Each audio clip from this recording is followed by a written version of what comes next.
Hey friends, just popping in at the top of the episode today to let you know two things. Number one, my friend Kim Stewart's on the show today. It's our first guest with this new format, and I'm super stoked to share it with you all.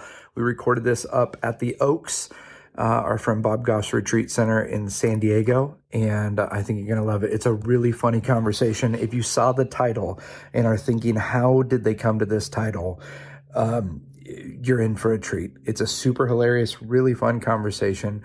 Kim is not a comedian, but is one of the funniest people that I know. She's a comedic writer. She writes romantic comedy, and she just wrote her first nonfiction book, and it's fantastic. It's got a lot of personal stories from her life. We're going to get into all of that. So it's a great show. I can't wait for you to hear it. Also, if you are listening to this, we have a video of it. You can see the whole video of us having this conversation over on YouTube. So if you're listening on Spotify or wherever you get podcasts, why do people say that? They always say wherever you get podcasts. I think we know now. I think we know where you get podcasts. But did you know it's also on video? You can go see it over at YouTube. And it's a really fun conversation. Katie says it best that Kim Stewart and I have sibling energy. And you're going to find out why in just a second. Also want to let you know that I'm going on tour. I've got a bunch of shows coming up. And I just booked another run at the Magic Castle, which is going to be amazing. But we're going all over the place. I'm going to Colorado and New Mexico and Tennessee and Seattle and Portland, a whole bunch of places. If you want to be the first to know all those dates and to get tickets and to see when I'm coming to your town, the best way to do that is to join the mailing list. And the simplest way to join the mailing list is to just text my name, text Taylor, to the number 44144. Why am I've got the hiccups or something. 44144, you're going to text that number and put Taylor in the subject line, hit send, it'll ask for your email. And then that way I can keep you up to date. I don't send out very many emails, but I feel like email should be like mail was when we were kids. Remember when you were a kid and if you got mail, it was like something really good? That's the way I send out email. So it's either something fun or something free or just something that makes me laugh. So check it out. Join the mailing list. I'm coming to town. If I'm not coming to yours, send me a DM, send me an email. Let me know where I should come. And we're going to be adding so many dates to the Feel Good Magic Tour. That's what we're calling it. It's just a feel good, fun, silly magic show. And also, I'm going to be doing my last sermon show again in LA coming up on April 30th. So again, if you want to be the first to know when tickets go on sale, if you want to be the first when I'm coming to town, join the mailing list, text Taylor to 44144, and I'll make sure that you know before everyone else. All right, friends, here it is. It's Name That Show with my friend Kim Stewart. Enjoy. Hey, everybody. Welcome to Name the Show with Taylor Hughes, the show where I talk to whoever I want about whatever we want. And at the end of the show, I ask my guest to name the show. And today, I could not be more elated to be sitting at a picnic table at a conference center, San Diego adjacent, one of our favorite places in the world, the Oaks, with my dear, dear friend, Kimberly Stuart. Friends, it's the first guest on the show. Oh my gosh, I'm the first? You're the first guest. I feel the weight. Is there weight involved in being the first guest? No, not with you, but maybe another Not time. with this show. I feel like I couldn't have set the bar lower. If this is stressful, we've done something wrong. I have a friend named Matt McCarthy who's a brilliant comedic actor. Okay. We also have hired birds to chirp and We have. caw. Yeah, they are not real birds. No. They are metal-ish. Metallic birds. I'm gonna put one of these things on. You're gonna hear some mic noise. This is great. See, this is the kind of Did that work? I don't know.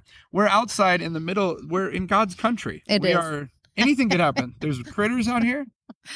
Well, I feel like I'm out of touch with nature, Taylor, because yesterday I swore, I might have been a little tired. We pour it all out here. We leave it all out on the floor. Okay? All out on the table. I just realized I just randomly mentioned that I have a friend named Matt McCarthy. Yeah, we haven't gone back there. As we said, we pour it out. We are tired. Anywhere. We're exhausted right now. I will tell you. I want the nature story. You do, Matt, in a second. I have to tell you. Okay. Oh, I'll remember Matt. Okay. Yesterday, I walked out from my lodging. Yes. And I absolutely said out loud, to my own shame, "That's a fox." I said it out loud. I started walking towards the fox with my phone. Was this an animal or just an attractive-looking human? It was an animal. Okay. It was a dog. It was rocky. It was definitely not a fox. He's so not you a say fox. we're in God's country and We we are connected, but I'm disconnected because I thought a dog was a fox. Well, where you live, there are real. I actually you have foxes. wildlife and seasons and lots of things that we don't have here in California. Evidently, I've learned nothing And- from my place of origin In Iowa, in Iowa. is it Des Moines or Des Moines? It's Des Moines. The S's are silent. Des Moines. Oh, both S's are Both silent. S's. Both S's. The French named it, Taylor. Okay. We don't know what it means. Some people think it means something about monks. Did the French own Des Moines at one point? Why did the French name Des Moines, Iowa? I mean, I think there were French monks. It's a little cloudy. I'll get back Okay. to you. Okay. Talk to me about Matt. Matt McCarthy, a brilliant comedic actor. Okay. I was saying when I was setting the bar low, Mm-hmm. that Matt did an audition once for a commercial, and he has this glorious beard at the time. Okay. And he comes in, and they're like, "That was a great audition. Would you be willing to shave for this role?" And he quietly looked down at his script that they had given him, and he licked his finger, and he turned the page slowly, and he looked up at them, and he looked at the script, and he looked back, and he went, "Not for this." And they hired him. He got the gig. That was the right thing to do. That was the move. Are you saying that? What are you saying with our low See, bar here? Well, I don't know. I feel like there was a better. People listening are going to be like, "That's not what you were talking about, Lola." There was a reason I brought up Matt McCarthy. Taylor, you started a show. We're 20 seconds in. Yeah. We already don't know. No, this show. The whole point of this show is listen. Okay, I'm listening. I did a podcast years ago. Yes. It was super fun. Yeah. It was called About to Break. There's archival episodes. Okay. 161. Wow. I mean, that was a thing. It was a thing. I talked Yeah. to artists and entertainers who were trying to break into the industry before it broke them. And then COVID happened, and I was like, this is the whole conceit of this is depressing. Everything broke. This is yeah. we did it, guys. We did. Well, we See? did it. We were trying to break in. There was a breakout. Not for this. Not for this. So I was like, I'm gonna start a podcast again, but I want to take all the pressure off. Love it. I want to be able to, if I'm on the road and I'm sitting at a picnic table with one of my best buddies, Yeah. that's great. We're doing it. If I can't find a guest Yeah. because that week I don't have any friends, then it'll just be me. So thank you for I being think it here. sounds so great. First, we won't have any trouble No. chatting because I love you. It's I love so you too. fun. Katie says that we have sibling energy. I completely agree with her on It's that. fun. Yeah, we laugh a lot to We the do. point of inhalers. Yes. There have been several times I've thought I should bring albuterol with me when I'm with Yeah. Taylor. Yes. Kim, That's my highest compliment. Kim, for those of you who, and I'm looking at the camera now for those watching on YouTube, but this is the first time I've looked at the camera. I apologize. For those of you for those of you just listening on Spotify or other audio platforms, I apologize. I'm bringing this up at all. But Kim and I, Albuterol. Kim is a brilliant author. You've written like 4,000 books. It's exactly that number. Yeah. No, I think this is your 9th book you've got coming out. 9. Yeah. We'll talk about that in a bit. Do we? Yes, we Okay. will. All right. It's great. All right, I we'll love go this there. book and everyone needs to get it. But we very first met at a writer's retreat. Was it? I actually think the first time I met you Okay. was at another weekend, a Okay. Bob Okay. Goff weekend, and you were entertaining. Was you it? were. Was you this were. like a dream big thing? Or? I think it was a dream big, and you were real stinking funny Mhm. and did a lot of really cool stuff, and made things disappear and appear, which is something I don't understand in any part of my head or body, and still don't. Now we've been friends a long That's good. time. That's like the I don't main. know anything. I don't know anything of what you've done. There is never, I just want you to know that when I'm in the audience Yeah. and I gasp, Yeah. that is an organic gasp. That is not I still don't understand how you do what you do. Well, thank I you. love that. You're too kind. That means you're good. Well, I met Kim and was like, okay, first of all, you know when you're introduced to somebody Yeah. and all you know about them is what someone has just told you. Yeah. Like I tell speakers who are comedians who are going to do like a keynote. Yeah. I say, don't let people introduce you as a comedian. Oh, Introduce you as our speaker for today. And then when you're funny, people are like, holy moly, Right. this person's so funny. yes. Good move. And That's what happened unintentionally when I met you. Is Bob's like, "Oh, you gotta meet my friend. She's this brilliant author," and you got up to share, and you were so funny. What? Don't act like you don't know this. Was that here at the Oaks? Yes. Okay. And you said yes, and you said Your voice got unnaturally high there. Yes, I really mean it. You were so funny, and I was like almost annoyed at how funny you were because I'm like, she's not a comedian, and I've made so many comedians that aren't as funny as you are funny. Oh, for the love of Pete. But you would say you're like a comedic writer, right? I'm a comedic writer. Yeah, you write comedy. I definitely want people to laugh when it is appropriate. But I would never be a comedian.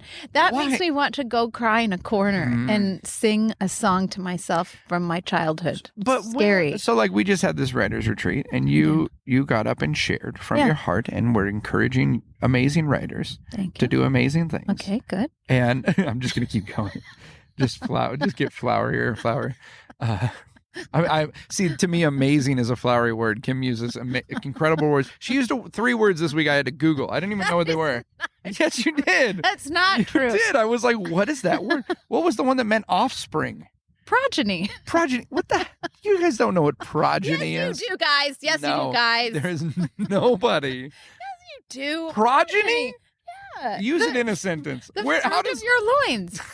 I brought one of my progeny this week to the Oaks. If you said I brought one of my progeny, I would assume it was something you crocheted, and it was a thing I hadn't heard about. But everyone's into progenies now. I am so happy to report I do not crochet, nor will I ever. I don't understand that. Listen, I didn't understand it. Kennedy is like a beast with crochet. That's amazing. Now. But she's making blankets. Oh my gosh, that's so cool. She made this week.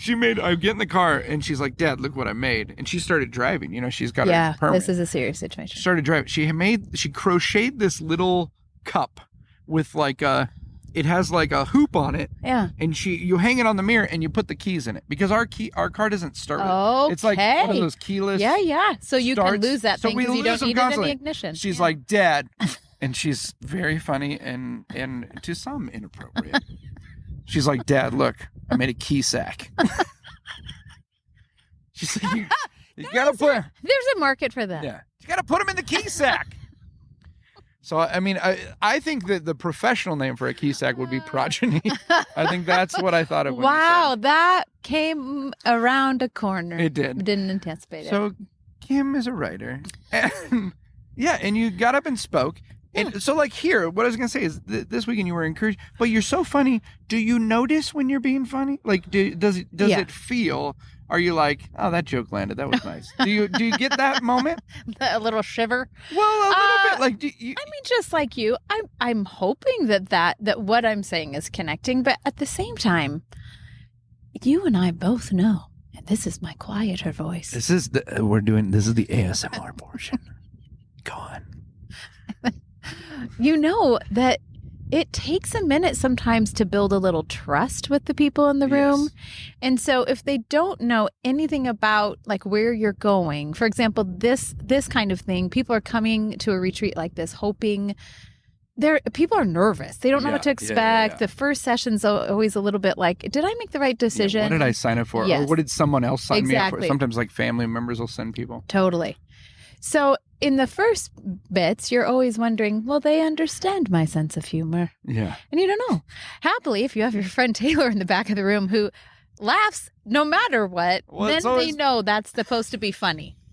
But, it's helpful. Yeah. Yeah. But no, I like to be There's funny. nothing worse than when you say something that usually gets a laugh and it's crickets. Dead. And you're like, what? Uh-oh. Is this like a parallel universe? I don't understand. Does that happen to you frequently? Are you? No. Are we in Des Moines and you're all still French and you don't understand what I'm saying? Are the monks here? Is this a monk issue? This is a monk. Does that happen to you, Taylor Hughes? Yeah, you Not now. Oh, yes. Come on. Mm-hmm. Yeah, it happens. Corporate events a lot. Well, corporate events. They're weird, They're good. They provide for our family. I don't do them. I don't do them. It's a wonderful stream of income. However, the last corporate, I've never told this story. Let's go. It's time. Let's do it. This will be my storytelling voice. And now, this story brought to you by the Key Sack. Get your new Key Sack. It's just a horrible term. Yeah. Okay, so this really happened. Okay. That's the last corporate event. I seriously called our friend Bob afterwards and was like, nope, never again. Hashtag never. Yeah. Never corporate. Here's what happened. Well, first of all, it was definitely during a pandemic. And so at what version of the pandemic? it was we've lived through early-ish. several. Yeah. Ooh, early-ish. I mean, definitely within the first year. Okay. How shall I protect the people involved? How many names should I use? It's fine. It was an event that gathered people they were safety people. Okay, so their Okay. whole organization, all 500 or whatever people in this room, Yeah. they worked in a governmental capacity Okay. to ensure the safety of their people. So the irony of having in like the second month of a pandemic, a gathering with 500 people in the same room talking about safety, but really Pretty aggressively. ironic. It was just everything felt weird. And that was the time when everything felt weird. So if you can launch beyond that, the reason this was additionally injuring was exactly what you're talking about. The people who were there did not really want to be there, right? They're supposed to be there. If they don't come, they might get fired. They're checking a box. Checking a box. And so my whole situation is predicated on let's laugh together a little bit. No, that's not their situation. Their situation was literally, I'm going to put a stopwatch on this table. And the second it's over, and that happened, the second this session is supposed to be over, I'm up and I'm out. Yeah. So I didn't feel a sense of warmth from the people in the room. They were all at long tables, so they weren't even like physically. I know what you're talking. You know what I'm talking about. It's all long tables, kind of like you're this at table. A dais. Yeah, like a podium. Like I'm a presidential candidate. She said dais. I don't even know if that's the real word. Dais, I think. Dais. That's I only know. Listen, I'm gonna look it up. Before I sound too smart, I only know the term dais because that's what they call the panel on a comedic roast. You sit at like the little the dais. Yeah, they're on the dais. The dais. Yeah. But I was elevated like 4 feet. So people were like literally maybe looking up. People talk during the thing. Yeah. However, I will redeem. Afterwards, 2 women. So, I mean, it was a smattering of applause. Yeah. Not even, Oh, it's so bad. And I'm a crier, so I'm positive I cried how at some long time. were you speaking? It's like a 45-minute gig. So you're like, you say your first thing that they should have reacted to. They don't. They don't care. And you look at the clock. They're out. And there's 44 and a half They have minutes literally no interest in what I'm doing. I had my daughter with me, and it was a good thing. It seemed to have a problem. No tech was working. They had to go find an extension cord. This is a gigantic ballroom in a hotel, but everything was going wrong. But at the very end, 2 women came up to me. And they were so lovely and so kind and were very emotional and said, you were here for me today. So that was worth it. Yeah. I see you. Yeah. Woman 1 and woman 2. Yeah, and that was that redeemed it for me. But I still called Bob and said, I think I'm done with the dais. I think the long table is not my gig. So, well, see, Bob would say too, and I'm sure he's been in those situations, which is it's unbelievable to even consider that anyone would not respond. But you're walking into it's not like people bought a ticket that said we're going to go to this presentation and we're all excited and we're going to get dressed up and have dinner beforehand, They showed up and were surprised by a speech. Didn't mean to be there. Like such a weird, and also, I think surprised by his speech. I think it was. I think Nate's got a joke about how. Nate Bargatze has a joke about how like if people don't laugh. Yeah. And like if they don't know you're there to do comedy and they don't laugh, it just comes across as like a mean speech. It's so true. Like, who is this person and why is she telling us about what happened last week? Like that is absolutely the look on the faces in that room. Yeah. So anyway, the risk management team in an unnamed state. Yeah. Thank you for your time. Yeah. I won't see you here next year, and don't worry about the tip jar. I know you hate it. But now, luckily, we get to do. I mean, still, I do some of those still, but You're amazing. We get to do these fun. So we just did a writers retreat with a bunch of. We had like 20, 25 folks here who wanted to learn about writing, or some of them had written more books than I've ever written, but just like there's nothing like getting together with other people who want to do what you want to do, and who don't think you're like nuts for wanting to do it. I think that's the 6th time you've used the word nuts, but the first time you haven't said sack. Yeah. Pre-order now. But wait, there's more. If you order the key sack.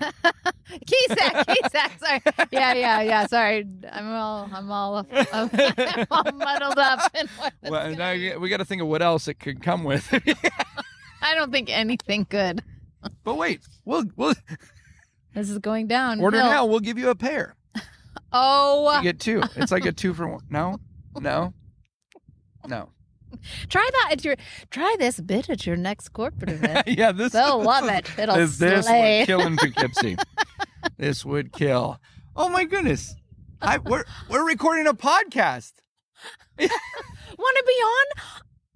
It's so cute. Our friend Sweet Maria Goff is like over. Oh, I just called her out, and now we're recording. Yeah. She retreated in horror. Sweet Maria, the most Come delightful. on. And Katie and I have been together forever. And she is by nature very similar to Maria, like introverted. Yeah. Not as much now, but yeah, if I put her on camera, she would be like, "That's not funny." What if we don't? What if we don't do that? Yeah. Okay, this is a fun time to do this podcast because you and I both have new books. We both do. Yeah, I just released a book, so I'm in this weird goo of the book is out now, and I'm waiting for people to read it. And how does that feel? Not good. Okay. In a couple words. Well, what do you mean? What doesn't feel good about it? Well, there's this there's this ramp up. We talk about this all the time, but we're not very good. We're good at making things and sharing things that we're passionate about. Yeah. We're not very good about promoting, talking about them, getting the word out, hitting the streets. Yeah. And so you ramp yourself up to like do all these things you normally aren't doing to talk about yourself, and then the thing comes out and it's like yay, and then now it's over. Right. But it's not over. Very strange. It's like this weird thing of like I gotta keep talking about it. Totally. It feels like old news, but also it's not. It's not old news at all. It's brand new news. It's just old news in our heads because we've been thinking about writing the book for months and months and months, editing the book, right, printing the book. Like the process of actually getting to release date is the longest pregnancy known to humans. Yeah. So it's not new to us. No, it feels very old to us. And now we can finally be done. Oh no, we must keep talking about it. Because if you want anyone to read the book, you got to let them know about it. You need to mention it. Yeah. And now, so it's weird because I just put my book out 2 weeks ago. And you have a book coming out in like 6 weeks or something? I think so. 6 weeks? April 26th? 3rd. April 23rd. Well done. Yeah, I know. We are in the same juggernaut. Yeah. How do you feel in this moment, like before the book is coming out? I'm not quite. We can also just shift to not talk about our feelings and just go promo. Talk about our feelings. I love talking about my feelings. No, I love talking about the feelings. I don't want to bum people out. Like, it's hard writing things. We're supposed to be like, yes, get it. It's going to be great. It is going to be great. I just think a little behind the scenes of like, if it's normal to feel a little bit of a, just a little, I don't know if fear might be too strong of a word, but it feels very naked, as we would say. And the other thing is, I recently was chatting with a new friend, and he spilled his guts. And I saw him, and it was a beautiful conversation. And then the next day, he looked almost stunned when he saw me. Yeah. And said, I'm a little bit having a vulnerability hangover. Yeah. And that's a real thing, right? Like after you pour out your heart to somebody, to feel this kind of, oh man, I want to retreat back into my normal before that happened, because that was beautiful and also really scary. I feel like that in a release season. Like there's a little bit of a hangover of, wow, I really did say all of that, and it's really in print. And beyond that, I hope people like it. Yes. So it's not just the process of bearing the soul. Also, I really hope you think I hope it helps you. I think you like it. I hope the funny parts make you laugh and the sad parts make you snot cry. And if you don't, please don't tell me. Right. I don't There's just a lot of layers there. So yeah. Also for you, like you've written, I think the actual number is 8. You've 8 books correct. previously.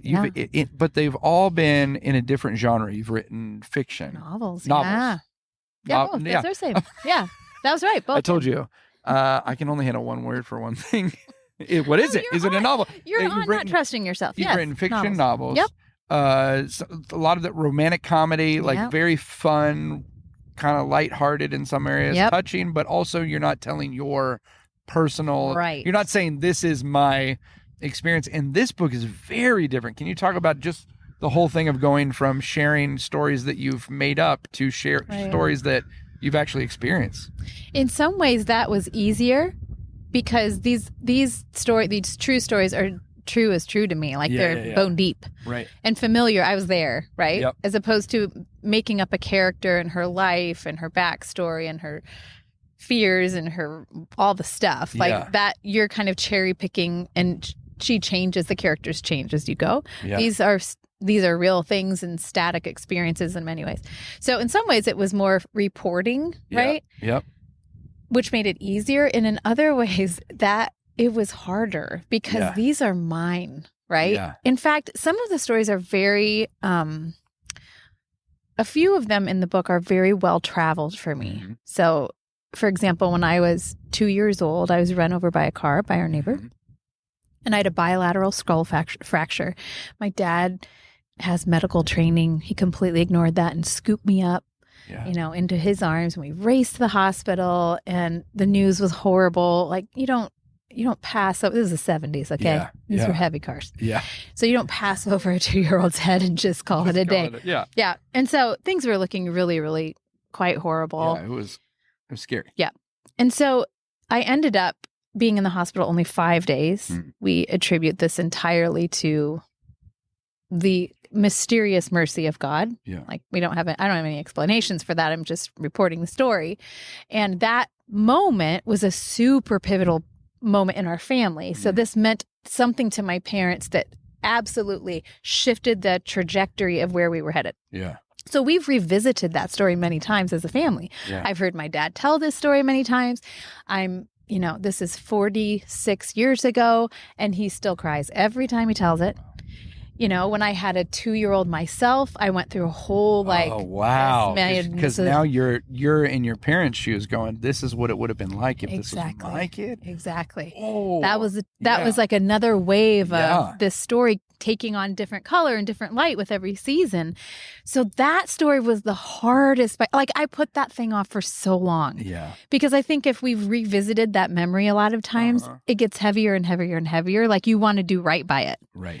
So some of those stories, I would way rather write a scene with a meet cute, some fake thing, because that doesn't hold the same burden in my head, if that makes sense. Yeah. So I wanted to do right by it. And so in some ways this book was a lot harder to write because these are important to me. Yeah. As opposed to I'll finish this book and that was really fun for a season, but most people won't like, the heartbeat of their homes will probably not change because of my fictional character. It just has that's an escape read as opposed to, man, this is like, we're going to go here. Right.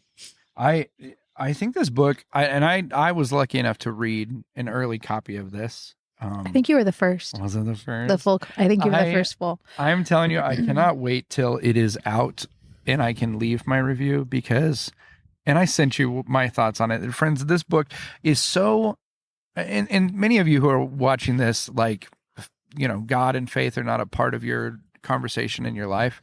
For me, I grew up in the church, and so I had kind of a different perspective. Like some people are going to be reading your book who they're being introduced to some of these concepts like grace and freedom, forgiveness, all this stuff for the first time. I already came into it with like this preconceived idea. Like, honestly, I had been in a situation where people who talked a lot about grace and all of these topics, they had kind of use those as a weapon to 100%. do things that I don't really Right. weren't helpful for me, and I don't think are helpful for a lot of people. And so I had honestly written off like, well, I'm just, it's kind of like when you go through something and you're like, well, I don't really care to ever talk about that again.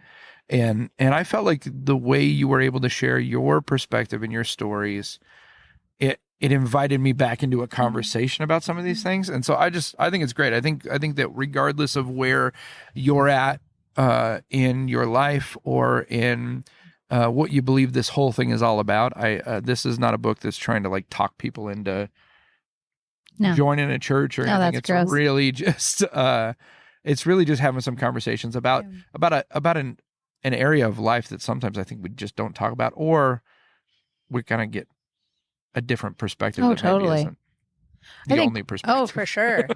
I think either way, there's so many ways we make beautiful things less beautiful. Yeah. Right. Yeah.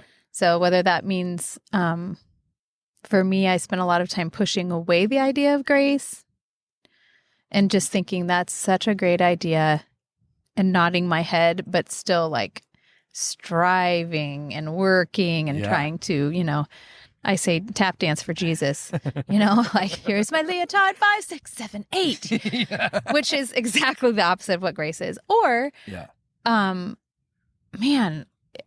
that weaponization of a beautiful thing that's freedom drenched is a particular kind of nasty to me. Right. So I have so much compassion for people all along this road, right? Yeah. The people who are thinking, I've heard that word a lot. I think it's just a dusty old word. Yeah. Like I really want us to look at it again. Mm-hmm. And also for folks who've been in situations where grace has been used like a billy club, you should stay in an unhealthy space, and that is showing grace to the doink around you. Yeah. Fully admitting I'm a doink. Right. But that's not what this means. Yeah. Right. So it's a big word, right? It's a big idea. People have written very academic and wonderfully weighty things about this. And I'm just a girl, right? Happily in my own skin, trying to make sense of something that's been a little bit slippery in my hands, right? And then like sand, I feel like, I think I understand that. And then, nope. I think there are a lot of people like us who just want to take the time through story, right? You and I are both really big fans of using story to go somewhere cool. Yeah. And it's more fun. And it is a fun book. Like there's moments there's obviously moments that are touching and challenging and encouraging. Like when I was run over by a car. Yeah, but I'm telling you, there's also some really hilarious moments. Because when Dad ran over with a car, the key sack fell and everybody fell out. I mean, it was... Obviously, this was a very advanced technology of keyless entry in 1977. That's hilarious. It is a great book. I encourage everybody to go pre-order the book. You can pre-order it right now on Amazon and Barnes & Noble. It's called Star for Jesus and Other Jobs I Quit. And the cover is glorious. The cover It is actually a photo of you when you were... 8th grade. Were you auditioning or had you already achieved the title for Jesus? Star for Jesus?